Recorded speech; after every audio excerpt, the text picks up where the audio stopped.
Turning now to the war overseas, more airstrikes today by Russian troops. Here is a look at the cities that are in the middle of the fierce fighting. Moscow now controls 20% of Ukraine, showing the world gut-wrenching scenes. Battles are tearing apart the east. Russian forces are blowing up bridges and shelling apartment buildings as they fight to capture two cities.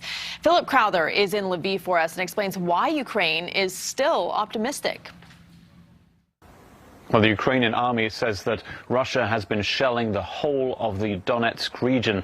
Within that region lies the city of Bakhmut. From there are still evacuations happening, and that is a city that is also being shelled by Russian forces. It's where a very important highway leads from the town of Severodonetsk. That's in the Luhansk region, also makes up eastern Ukraine, and that's a city that has been fought over by Russian and Ukrainian forces for weeks now. There have been attacks from the Russian side. It looked like they had the whole city under control. There have been counteroffensives from the Ukrainian side as well, and indeed Ukrainian officials are telling us that they have gained back a certain percentage of that city. There is another city the other side of the river where 60% of the buildings have been destroyed. This is according to local officials. The fears are that that city could be next in being occupied by Russia. So there are counteroffensives in the east where Russia wants to take control of the whole Donbass region, but there are also Ukrainian counteroffensives in the south, in the Kherson region,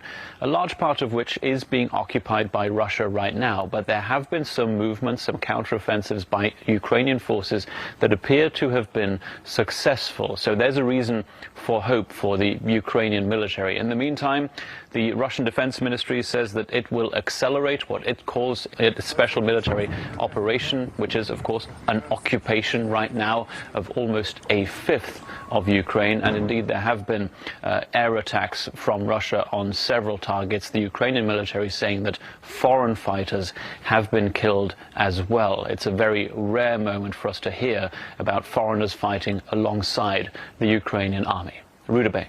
Philip, thank you. Thank you for watching. Go to newsnationnow.com to find News Nation on your television provider. And don't forget to click the red subscribe button below to get more of News Nation's fact-driven, unbiased coverage.